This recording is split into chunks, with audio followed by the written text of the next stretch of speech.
La mayor parte de la vida que existe en la Tierra es invisible, es microbiana. Aunque creemos que somos muy especiales y lo somos, porque podemos contemplar a los microbios, en realidad ellos dominan la Tierra. Es la frontera del siglo XXI, la búsqueda de los lugares más solitarios. Los cazadores de microbios descubren nuevos organismos en los sitios más insospechados. Los animales, incluidos los humanos, se pueden considerar comunidades andantes de organismos. Fueron las primeras formas de vida de la Tierra. Podría ser la única vida que exista en otros planetas. Probablemente será lo que encontremos cuando empecemos a buscar formas de vida en otros mundos. La vida. ¿Cuáles son sus límites? ¿De dónde procede? ¿Hay algún lugar en la Tierra donde no exista? Las respuestas se ocultan más allá del alcance del ojo humano.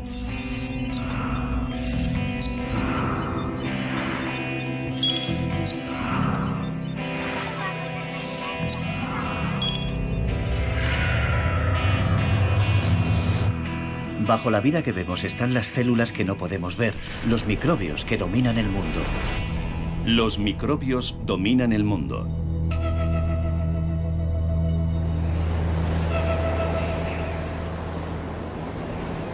En el Valle de la Muerte, en Nevada, la búsqueda continúa.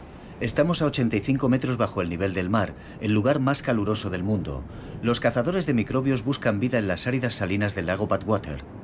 Parece el último lugar donde la científica Penny Amy debería buscar, pero los organismos que le interesan necesitan para sobrevivir concentraciones muy elevadas de sal. Hay unos depósitos rosa. Deberíamos tomar muestras por si hay halobacterias. Los microbios que ha encontrado son extraordinarios. Hace décadas ni se imaginaba su existencia. Pertenecen al grupo Archaea, los antiguos. Son extremófilos, les gusta lo extremo. Y prosperan en lugares donde pensábamos que no podía haber vida. Son el último gran descubrimiento en el mundo microbiano.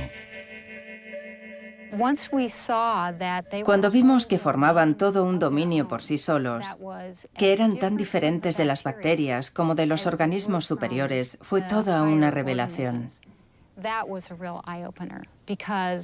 Siempre habíamos pensado que todas las bacterias eran bacterias y que representaban una parte muy pequeña de, por ejemplo, la biomasa de la Tierra.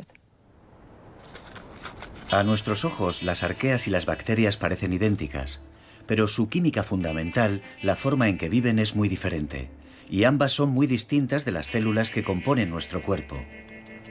Juntas, representan una inmensa población de organismos que viven en condiciones que creíamos que impedían toda forma de vida. Las bacterias se observaron por primera vez bajo un microscopio hace 300 años. Entonces, la existencia de vida microbiana en el agua de una charca era una simple curiosidad. Hoy, la ciencia reconoce que esas curiosidades son las formas de vida dominantes en la Tierra. Cuando estudiamos organismos como estos, vemos que son diferentes de la norma. Y al observar cómo operan, podemos intentar entender cuáles son los principios básicos que gobiernan la vida de los organismos extremófilos, así como de las variedades comunes que vemos a diario. ¿Hasta qué punto puede ser extremo un entorno de vida? Estos cazadores de microbios están buscando vida en las profundidades de las minas de la cuenca de Wits, en Sudáfrica.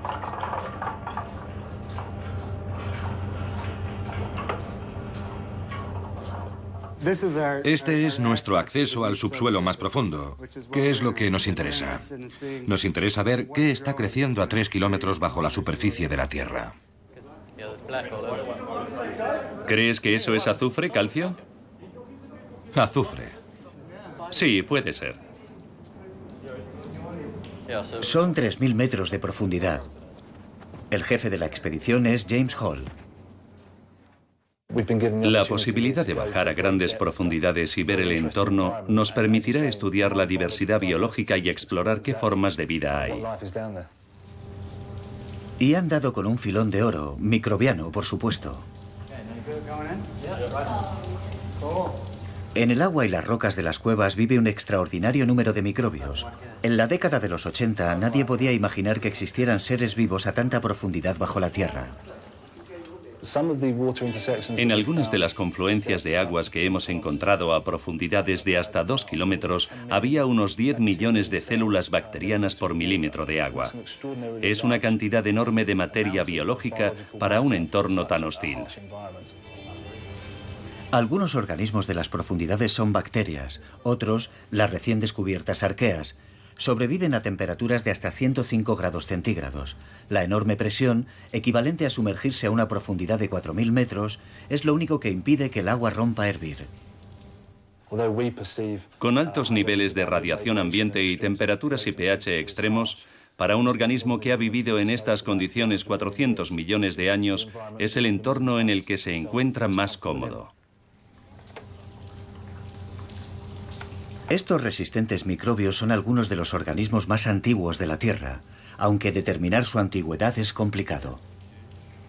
Las muestras de agua de las que hemos conseguido obtener cultivos tienen millones de años. Sus firmas son tan poco usuales que es difícil fecharlas con exactitud. Estamos haciendo más análisis para intentar resolverlo.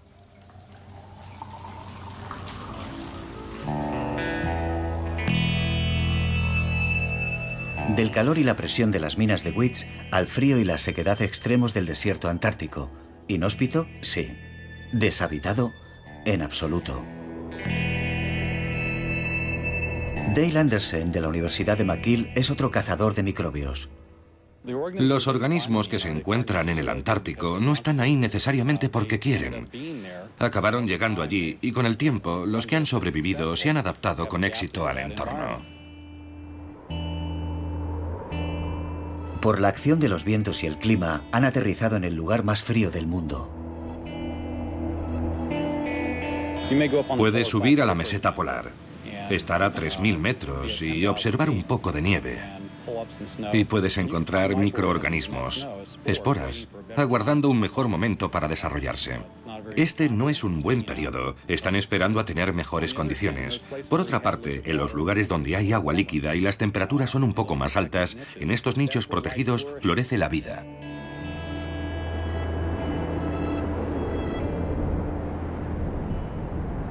Anderson desciende al fondo de un lago glacial. Nunca había imaginado que pudiese haber vida allí, sin luz ni oxígeno. Pero para su sorpresa, descubre una enorme comunidad de microbios viviendo en magníficas alfombras microbianas.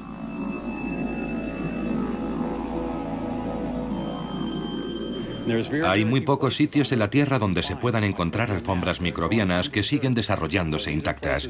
Tienen que ser lugares donde no haya peces ni insectos, donde nada pueda alterar los sedimentos ni romper la masa. En este frío extremo, con muy poco o ningún oxígeno, han sobrevivido durante millones de años. Y no son tan extraños como podríamos imaginar.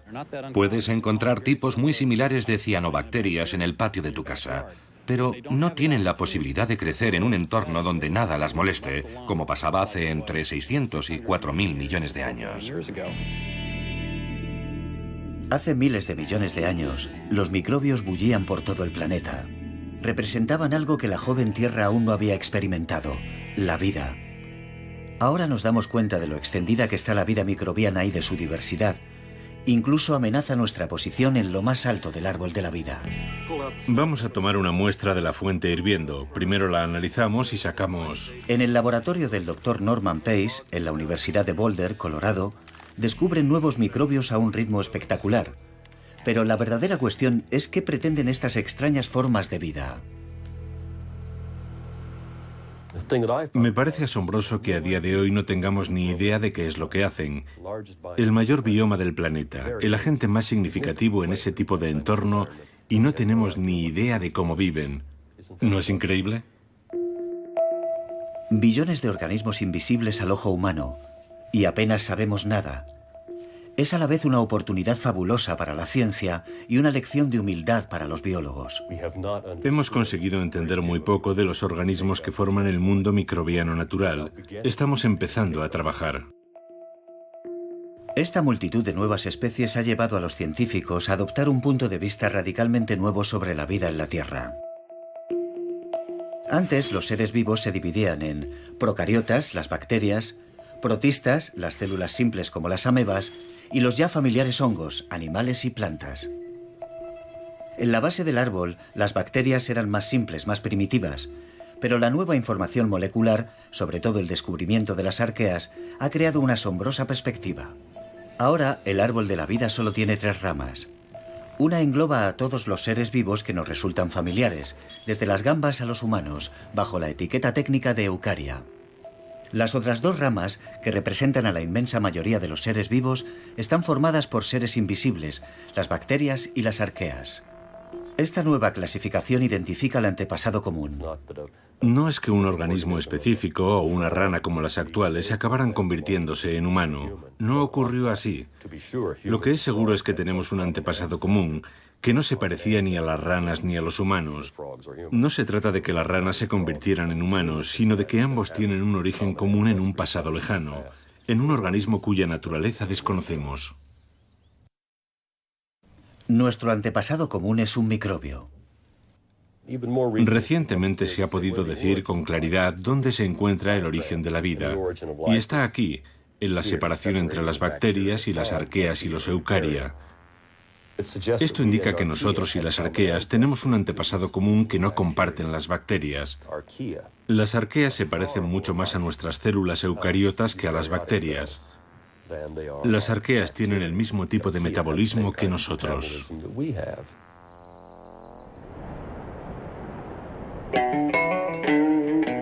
Son nuestros antepasados. Ocupan un lugar preeminente en el árbol de la vida. Y lo que es más importante, en la Tierra son los microbios los que mandan. Todo lo que había eran rocas. La Tierra podía sobrevivir sin bacterias, pero en cuanto aparece la vida, comienzan los ciclos de los elementos que requieren transformaciones microbianas. Un sencillo ejemplo es el otoño. Las hojas caen de los árboles y forman un lecho en el suelo. Cuando vuelve a llegar el verano, los microbios lo han descompuesto parcial o totalmente, de modo que el proceso puede volver a comenzar otra vez al año siguiente. Y si dejaran de ser capaces de descomponer las hojas, todo el carbono quedaría atrapado en las hojas en pocos años. No tendríamos carbono para que vivieran los humanos, por ejemplo. Las bacterias están íntimamente relacionadas con la química de todo, lo animado y lo inanimado. Son tan importantes en los ciclos de la naturaleza que la vida no podría existir sin bacterias, pero las bacterias sí podrían existir sin el resto de los seres vivos. Está claro que tanto las bacterias como las recién descubiertas arqueas han colonizado algunos de los entornos más hostiles de la Tierra. Lo que nos preguntamos ahora es qué están haciendo ahí. En el Parque Nacional de Jasper, Martin Sharp, de la Universidad de Alberta, y sus colegas se dirigen a los campos de hielo de Columbia. Su destino es otro entorno extremo, un glaciar.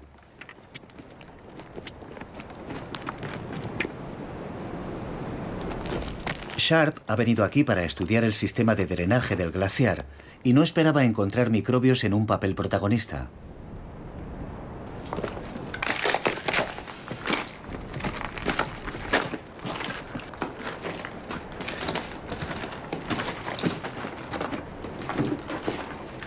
Hay unos organismos que viven en la superficie y otros debajo del glaciar. Y entre los últimos 5 y 10 centímetros de hielo, donde hay restos arrancados del lecho y probablemente también nutrientes procedentes de esos sedimentos, hay un gran número de organismos. Parece inevitable. Cuando un entorno en el planeta se vuelve microbiano, los organismos alteran lo que los rodea. Aquí, en las montañas rocosas, estaba claro que ocurría algo importante. Observamos todo tipo de características químicas que indicaban que había organismos y que eran importantes en el control de esa química. Eso contradecía la idea de que estos entornos eran demasiado hostiles para albergar vida. Estos microorganismos están afectando a su entorno químico local, pero potencialmente podrían influir en el ciclo del carbono e incluso en el cambio climático global. En Canadá, durante la última glaciación, hace entre 10 y 20.000 años, se formaron capas de hielo sobre áreas que ahora están cubiertas de bosque boreal, que es el mayor almacén de carbono orgánico del globo. Pero, ¿qué pasó con todo ese carbono orgánico cuando estaba debajo de las placas de hielo? Es posible que actuara como una gran fuente de energía de un ecosistema microbiano. Vastos bosques atrapados bajo el hielo, consumidos a lo largo de miles de años por microbios. Los organismos pueden haber estado produciendo gases de efecto invernadero acumulándose bajo las capas de hielo. Cuando empieza a fundirse, la liberación de esos gases a la atmósfera podría haber acentuado el calentamiento que estaba provocando la destrucción de esas mismas capas de hielo.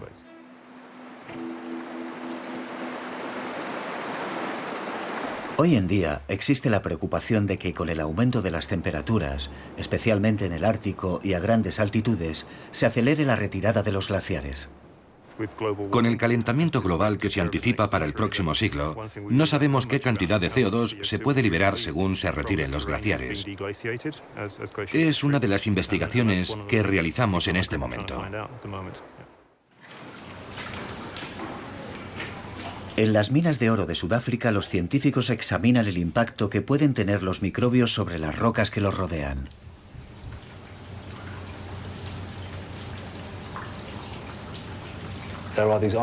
Están estas bolsas aisladas de agua. Los microbios están ahí dentro respirando, aunque muy despacio, y están literalmente precipitando minerales mientras respiran y viven. Y eso les permite cambiar la geología del subsuelo.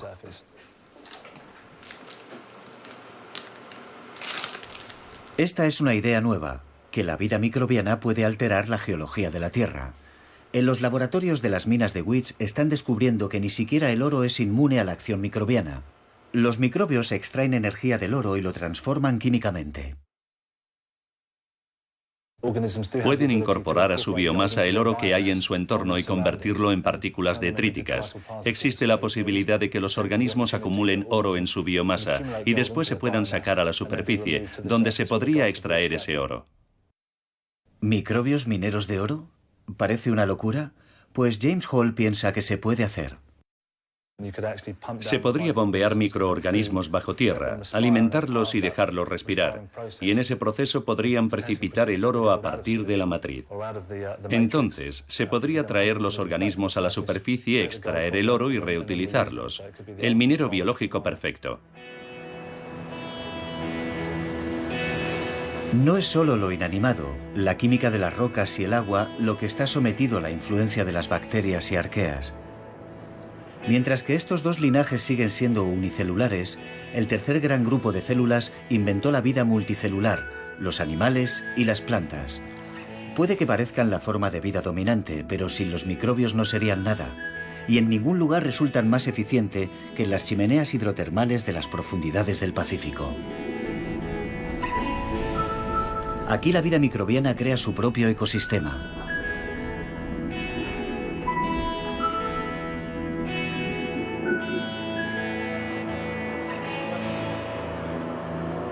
Bueno, es la parte externa de un reborde, sí. Kim Juniper, de la Universidad de Montreal, en Quebec, está examinando de cerca esta única y peculiar cadena alimenticia. No es como los antílopes que pastan en las praderas del Serengeti y son devorados por los leones, ni como el plancton del que se alimentan los peces. Aquí puede estar ocurriendo algo extraño en un entorno oscuro donde solo hay calor y sustancias químicas y microbios que proporcionan alimento a toda una cadena de animales. Gusanos, crustáceos, mejillones, caracoles, todos se alimentan de los productos biológicos microbianos. Sabemos desde hace más de un siglo que hay ciertas especies de bacterias que hasta hace poco se consideraban casos exóticos aislados, que unos cuantos científicos locos estudiaban en sus laboratorios. Pero jamás habríamos imaginado que se podía construir todo un ecosistema a partir de reacciones químicas producidas por bacterias en lugar de emplear la energía solar. Y así, la historia de los microbios se complica cada vez más. Están en todas partes, incluso en lugares donde debería ser imposible que hubiera vida. En cualquier lugar que podamos imaginar, seguramente viven microbios. A veces, esos sorprendentes hábitats microbianos están en el interior de otros organismos. Algunos animales han permitido a los microbios invadir su cuerpo y formar una simbiosis. Un ejemplo son los gusanos de tubo gigantes que vemos en este entorno. Almejas y mejillones gigantes. Han desarrollado tejidos u órganos adaptados para alojar a estos microbios. A veces, el portador del microbio no tiene elección. En la Universidad de Rochester, el Dr. John Warren estudia la Wolbachia. Estas bacterias han encontrado la relación ideal con una avispa. Su portadora es la avispa esmeralda, la más extendida por todo el planeta. La Wolbachia ha conseguido invadir a tantas avispas que se ha convertido en una de las bacterias más extendidas del mundo, y para ello emplea una estrategia perfecta: controla la reproducción de su portador. Creo que son increíblemente listas, en el sentido de que estas bacterias han dado con formas muy originales de perpetuarse. La bacteria vive en los huevos de la avispa. Una vez establecida, le interesa asegurarse de que en la especie predominen las hembras. Las avispas macho no transmiten la bacteria a la siguiente generación, solo lo hacen las hembras. La bacteria tiene sus trucos. Algunas Wolbachia matan a los machos. Otras cepas de Wolbachia convierten a los machos en hembras. Es lo que se llama feminización. ¿Y por qué lo hacen? Bueno, si intentamos ponernos en el lugar de la bacteria por un momento, tiene todo el sentido del mundo. Un macho no puede transmitir la bacteria, de modo que si la bacteria puede convertir a ese macho en hembra, desaparece el problema. Y ya se puede transmitir a nuevas generaciones. Pero ¿cómo se aseguran las bacterias de estar en todos y cada uno de los huevos de las avispas? Bill Sullivan, de la Universidad de Santa Cruz, en California, sigue el movimiento de las bacterias dentro de las células del insecto. Se agrupan alrededor de unas estructuras llamadas centrosomas, centros organizadores de la célula que controlan su división. Es un lugar perfecto porque cuando se divide la célula, los centrosomas también se dividen, y eso significa que la Wolbachia se transmitirá con cada nueva célula a la siguiente generación.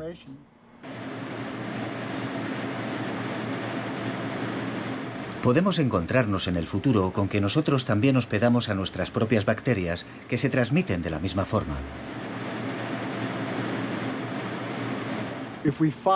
Si encontramos lo que les permite localizar los centrosomas en esos insectos, es bastante probable que esos mismos mecanismos se apliquen también a los humanos. La investigación sobre división celular abarca desde la Wolbachia a los genes que controlan el proceso. Se podría así encontrar la causa de por qué a veces la división celular falla, como en el caso del cáncer. Si hace 10 o 15 años nos hubieran preguntado si esto era relevante en relación con el cáncer, supongo que habríamos dicho que en cierto modo podía ser importante, pero que no estábamos seguros. Y eso ha cambiado completamente porque ahora estamos seguros de que lo que estamos estudiando es relevante para el cáncer, porque estamos estudiando exactamente los mismos genes que se alteran. Son los mismos genes y de hecho se pueden cambiar los genes entre dos organismos y funcionan perfectamente. Mientras tanto, los científicos solo pueden admirar la capacidad de supervivencia de la Wolbachia. Desde luego podemos alterarlos y seleccionar una forma u otra. En cierto modo lo hemos hecho en muchos casos nosotros mismos. Cuando tomamos antibióticos estamos seleccionando a la inversa. Y después hay que continuar la batalla porque siempre va a haber una nueva forma resistente a los antibióticos y vamos a tener que buscar un nuevo antibiótico. Así que ya tenemos más o menos una idea de lo que va a pasar. Digamos que encontramos una forma muy eficaz de eliminar la Wolbachia de los insectos. Estoy seguro de que dentro de un número de años, cientos o miles de años, reaparecerá con una nueva forma y tendremos que buscar otra manera de deshacernos de ella. La Wolbachia ha llegado a dominar hasta tal punto la reproducción de la avispa esmeralda que puede llegar a influir en su evolución.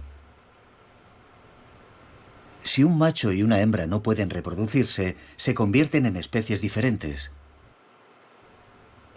Con esta pareja joven de la misma especie, hemos descubierto, estudiándola en el laboratorio, que si nos deshacemos de la bacteria no tienen ningún problema para aparearse, lo hacen espontáneamente y los híbridos están bien. Los nietos de los híbridos están perfectos. No tienen muchas barreras intrínsecas para intercambiar genes. La única gran barrera intrínseca que vemos es la Wolbachia, Así que podemos curarlos, eliminar la Wolbachia y están perfectamente. La Wolbachia garantiza su supervivencia asegurándose de que haya muchas avispas hembra, pero los microbios no tienen que ser tan diabólicos para conseguir su objetivo. En Hawái, en el laboratorio marino Koala, Margaret McFolgey y su compañero Edward Ruby están estudiando el calamar Euprymna scolopes, un animal que depende de una bacteria llamada Vibrio fischeri para sobrevivir.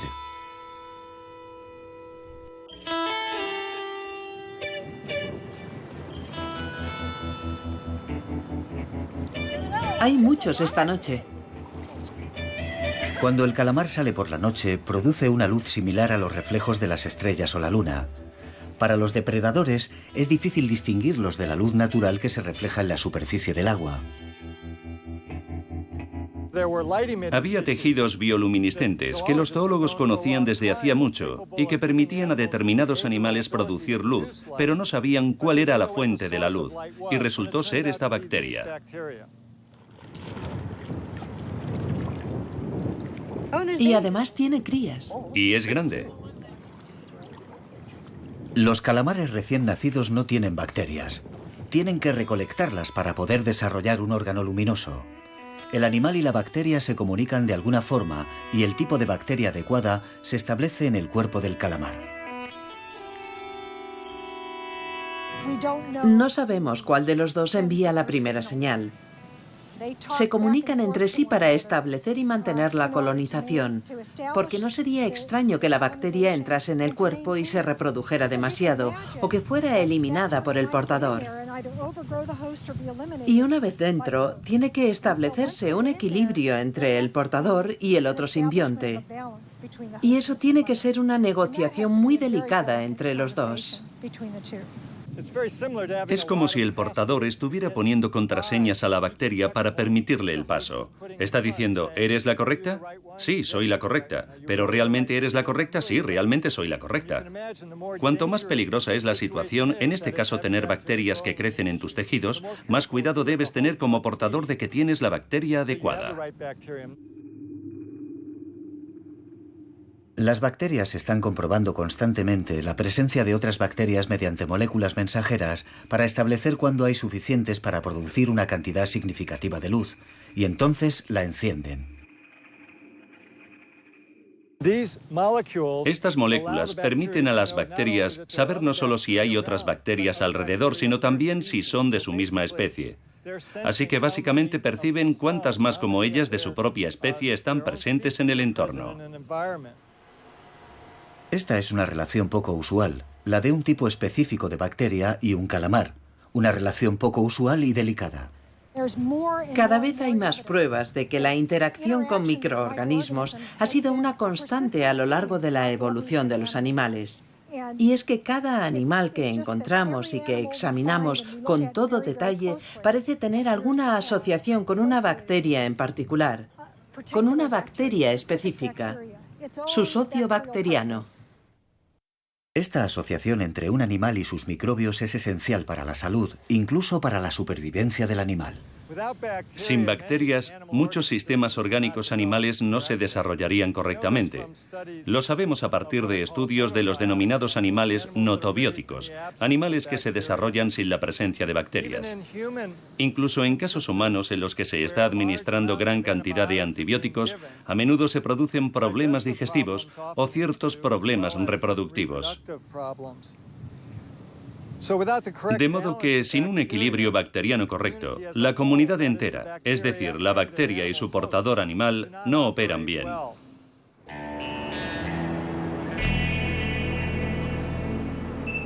Todos los animales formamos asociaciones con cientos de tipos diferentes de bacterias. Y no son bacterias cualesquiera.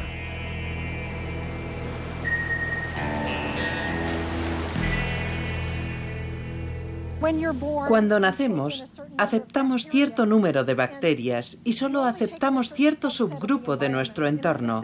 Y es el mismo tipo de subgrupo, el mismo grupo de microorganismos con los que nos hemos asociado los humanos desde siempre. Somos en un 90% no humanos. 9 de cada 10 células de nuestro cuerpo son en realidad otros organismos vivientes. No somos individuos, somos comunidades. Es un golpe más a la idea de que somos la forma de vida preeminente en la Tierra.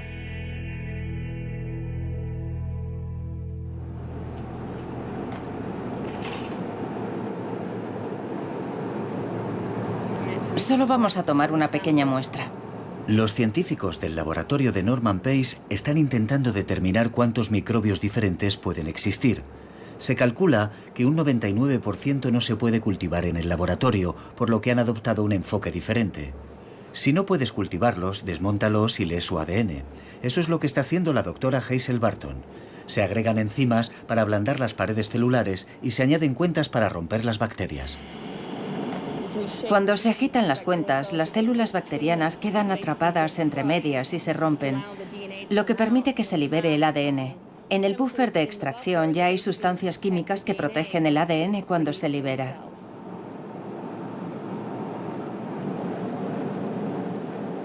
Este ADN líquido es muy valioso. Contiene los genomas de todos los organismos que se han encontrado en el entorno. Es como leer un libro, solo que no entendemos lo que significan las palabras. Por eso tenemos que llevarlo al otro ordenador y comparar las firmas con toda la información que tenemos en la base de datos.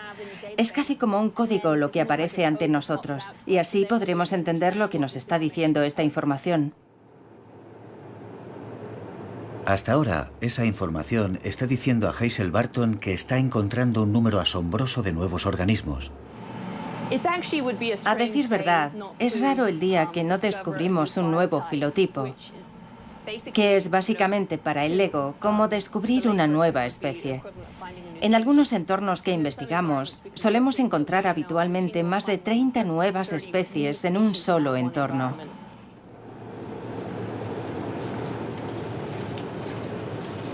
En total, 16.000 nuevas especies solo en su base de datos.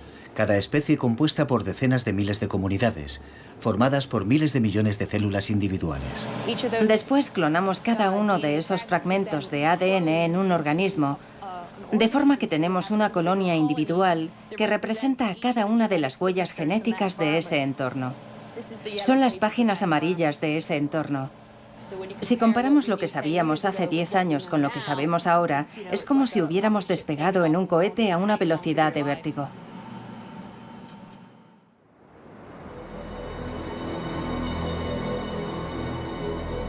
Puede que los antiguos extremófilos nos estén diciendo algo sobre el origen de la vida en el planeta Tierra. Los científicos apenas empiezan a aventurar cómo pudieron aparecer los primeros microbios, qué aspecto tenían y dónde debieron vivir. Frente a la costa de Columbia Británica, en la parte norte de la cadena volcánica de Juan de Fuca, un mecanismo robótico, llamado Ropos, desciende al fondo del Océano Pacífico. Toma muestras de microbios en una fuente hidrotermal. Aquí se dan unos 10.000 organismos individuales en un metro cuadrado. Parece que tienes aquí una chimenea blanca. Kim Juniper, director del proyecto, cree que podría ser el primer lugar donde hubo vida. ¿Por qué no registras toda la secuencia? Bien. El origen de la vida es algo completamente teórico. Sabemos qué ocurrió, pero no exactamente cómo ocurrió, e intentamos dar forma a la teoría año tras año. Y hasta ahora, esto parece lo más probable. Estos microbios están creciendo y alimentándose de los minerales que se forman en la boca de la fuente termal. Hay que tener en cuenta que los extremófilos, como los llamamos, son extremos porque están adaptados a condiciones particulares. Pero no estaban ahí con todos sus rasgos adaptados y sus enzimas cuando apareció la vida. Se trata de una acumulación de adaptaciones a lo largo del tiempo. Juniper aventura lo que podría haber ocurrido antes de la aparición de los microbios. Según el modelo de la charca caliente, que era la primera idea sobre el origen de la vida, en ese caldo primero lo tienes todo, pero no hay realmente una forma de concentrar nada, excepto quizá por evaporación. Para Kim Juniper, un residuo de sustancias químicas, metales y minerales bajo el calor del interior de la Tierra ayudó a dar los primeros pasos hacia la vida. Las chimeneas hidrotermales serían un buen lugar para generar vida. En realidad, solo necesitamos agua y piedras. Y si tenemos un poco de energía, calor o algún otro tipo de energía, Eso permite al agua extraer las sales minerales de las piedras y generar vida.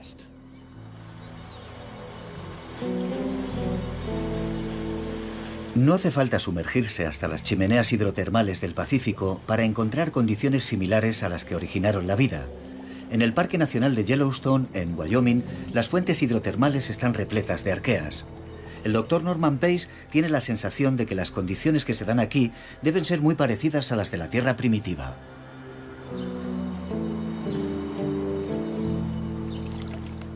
Yellowstone es el tipo de entorno, un entorno geotermal, un entorno volcánico, con una química muy parecida a la que debía haber en aquellos primeros días. Por lo tanto, los organismos que vemos en Yellowstone podrían ser de los mismos tipos metabólicos que se debieron dar en aquella biología primigenia. Hace 3.800 millones de años, la Tierra era una mezcla de sustancias químicas y gas, demasiado caliente para ver agua líquida y completamente hostil a la vida. Pero no estuvo así mucho tiempo. Al enfriarse la Tierra, el vapor de la atmósfera se convirtió en agua, y con agua ya estaba dispuesto el escenario para la aparición de la vida.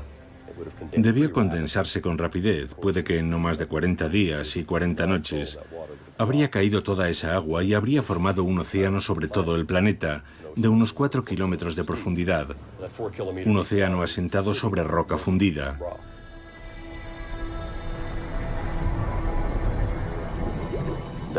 El primer escenario debió ser, probablemente, un entorno hidrotermal parecido al alquitrán, orgánicamente rico, con agua caliente que brotaría por las grietas de las rocas del suelo de ese océano. Norman Pace sospecha que las primeras formas de vida terrestre nos habrían parecido muy peculiares. Las primeras formas de vida debieron ser, probablemente, lo que llamaríamos sincitiales, una fusión de material biológico, no células individuales, sino una comunidad bioquímica.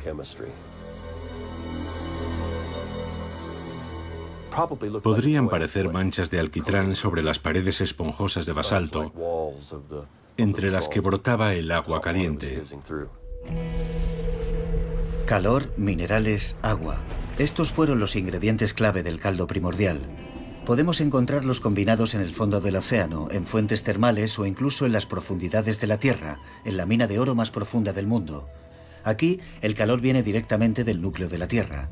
No es sorprendente que aquí estén viviendo arqueas similares a las descubiertas en las chimeneas oceánicas. El proceso vital parece encontrar cualquier tipo de nicho o de sistema energético disponible para explorarlo y utilizarlo para su supervivencia.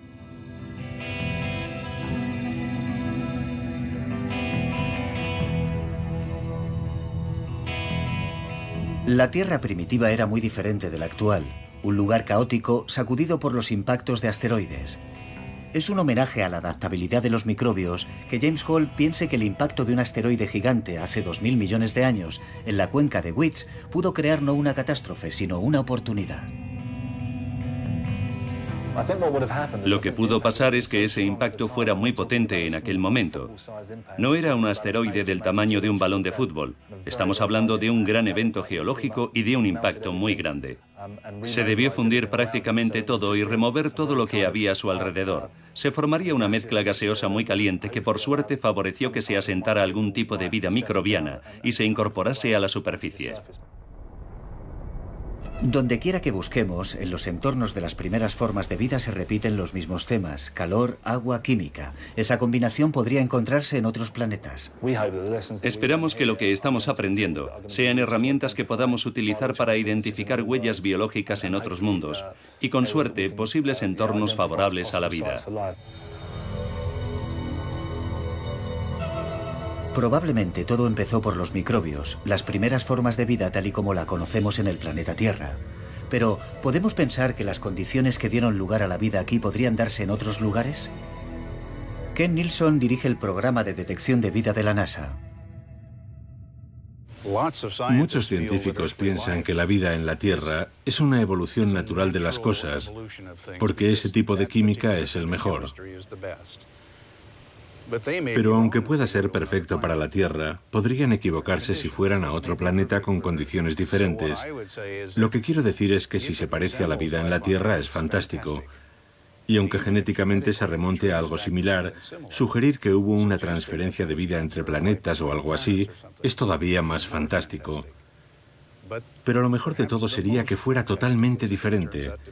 Entonces todos nuestros sueños y esperanzas se harían realidad, en el sentido de que esto puede ocurrir más de una vez, y puede ocurrir de formas distintas.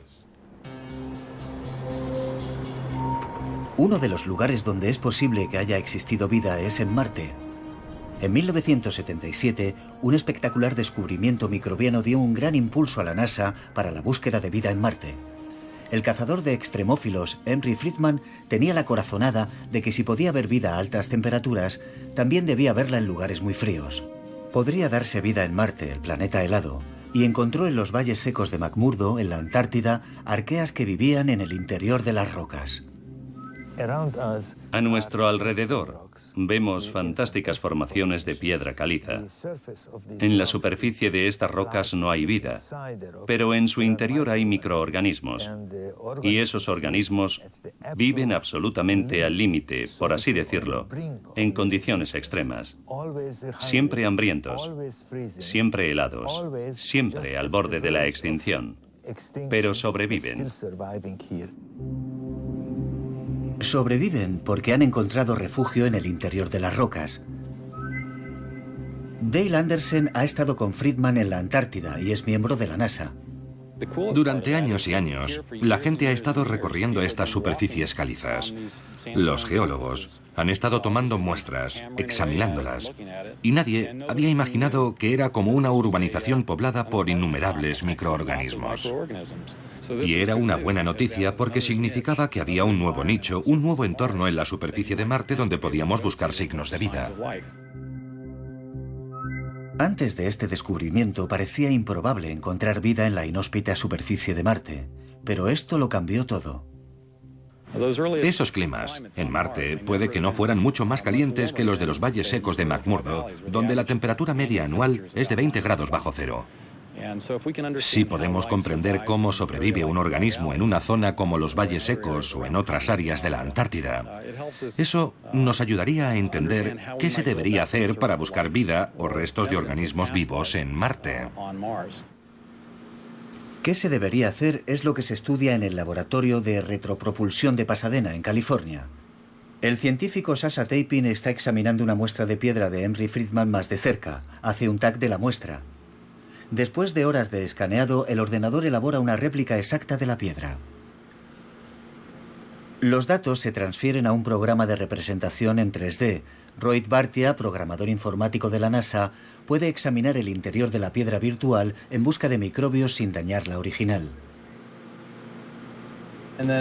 Y entonces, como puede ver aquí, se distingue una línea más oscura que es una comunidad de organismos vivientes. Estas imágenes en 3D se pueden seccionar de cualquier forma y por cualquier parte para mostrar que una piedra fría y dura es el hogar de una comunidad de microorganismos.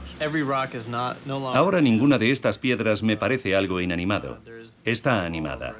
Hay vida por todas partes. Es una fuente de alimentación. Es lo que respiran estos seres, estas bacterias.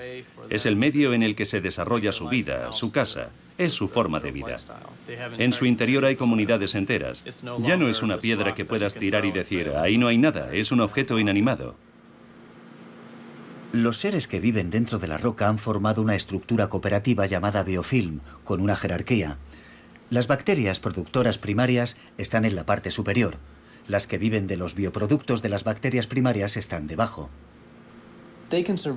Pueden sobrevivir fuera de la comunidad como bacterias individualistas.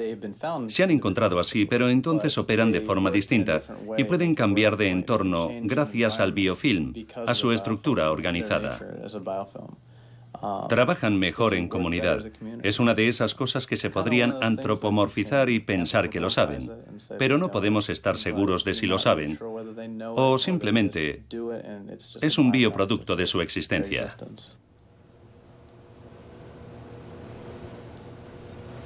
En 1996, la idea de que podía haber vida en Marte recibió un nuevo impulso con el descubrimiento en los hielos antárticos de un meteorito de Marte, un trozo de piedra de más de 3.000 millones de años. La afirmación de que en la roca había evidencias de vida microbiana sigue siendo discutida. Ken Nilsson piensa que, aunque esta roca no demostrase que había vida en Marte, fue un paso importante. Demostró que había existido agua en Marte, algo que no sabíamos, y demostró que había carbono orgánico en Marte. Y estos son dos ingredientes que, al menos desde el punto de vista terrestre, consideramos que son necesarios para la vida. Más recientemente se ha descubierto antiguos extremófilos viviendo bajo tierra en la Antártida, en suelos similares a los de Marte. Las probabilidades de que haya existido o exista vida microbiana en el planeta rojo aumentan. Pero cuando las misiones a Marte tomen muestras de rocas, lo último que querría Ken Nilsson es que se limitasen a buscar microbios. Podría ocurrir lo peor, que encontrásemos formas de vida y pasáramos de largo. Este es el problema. La opción más probable de vida en otros planetas es el tipo de vida microbiana que vemos en la Tierra ahora. Pero no sabemos cómo era la vida hace miles de millones de años. No nos imaginamos que el prototipo de un Cadillac fue un Cadillac muy pequeño. Nos imaginamos que era una especie de bicicleta o de vehículo primitivo de piedra. ¿Por qué vamos a pensar que los organismos son diferentes? Todas estas arqueas, que de hecho son muy extremófilas, muy diferentes de los organismos, actualmente están vivas, pero no sabemos cómo eran sus predecesores. Al observar las piedras más antiguas de la Tierra, Nilsson encuentra pruebas químicas de que existió en ellas algún tipo de vida. Pero la cuestión es, ¿qué tipo de vida? No sabemos absolutamente nada sobre cómo eran esos seres vivos. Ni siquiera sabemos si eran extremófilos. Lo que sí sabemos es que hay pruebas químicas de que hace unos 3.800 millones de años se estaba produciendo esa actividad vital catalizada. No tenemos ni idea del aspecto que tenían, ni de cómo eran, ni de cómo olían, pero sabemos que existían por las huellas químicas que dejaron. Así pues, cuando Nilsson examina rocas marcianas, utiliza imágenes térmicas no para buscar vida, sino para buscar química. Cuando encuentras vida se enciende como un rótulo de neón que dice, aquí hay algo complejo. No dice que esté vivo. Lo que dice es, vuelve atrás y haz más mediciones en ese punto. Así que cuando vamos a examinar una roca no tenemos ideas preconcebidas, solo buscamos algo complejo que nos lleve a esa aguja en el pajar. Más allá de Marte, la búsqueda de la vida llevará a los científicos a otros lugares del sistema solar. Hay indicios de que en las lunas de Júpiter, Europa, Ganímedes y Calisto, podría haber agua en estado líquido bajo las capas superficiales de hielo. King Juniper cree que bajo la superficie helada de las lunas podría haber algo parecido a las chimeneas hidrotermales. Incluso sería posible confirmarlo examinando el material pulverizado que generan los impactos de meteoritos en la superficie de estas lunas.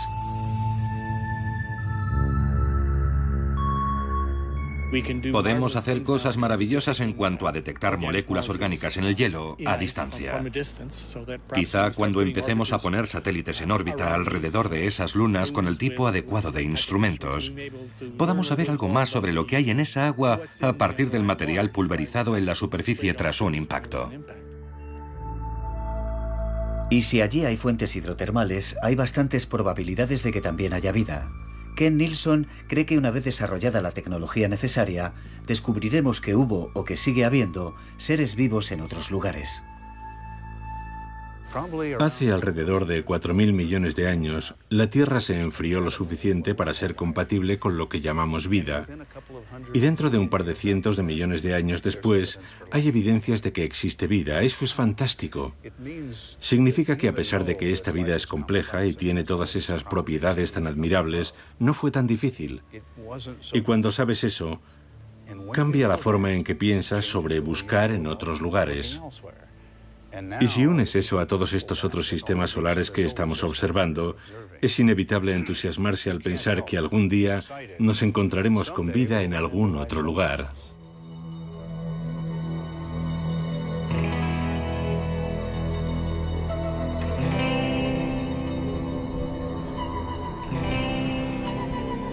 En el Valle de la Muerte, Ben y Amy busca vida de otra forma. Está tomando muestras en más lugares y encontrando más microbios que nunca. Una tarea interminable. Si alguna vez pensáramos que podemos clasificar todo lo que existe en la Tierra, ese sería el momento de que algo nuevo evolucionase y tendríamos que volver a descubrirlo. Microbios, la vida más abundante en la Tierra, los seres invisibles que dominan el mundo. Juegan un papel en todos los aspectos de nuestra vida, desde la salud a la limpieza del medio ambiente, a las estructuras geológicas o la biodegradación. Y muy poca gente sabe esto porque no los vemos. Esta historia no ha hecho más que empezar. Ahora sabemos que los microbios son los que llevan aquí más tiempo, representan la inmensa mayoría de la verdadera diversidad en la Tierra y han transformado tanto la Tierra como todas las demás formas de vida. Y es posible que estén haciendo lo mismo en este momento en otros planetas. No hay duda, los microbios dominan el mundo.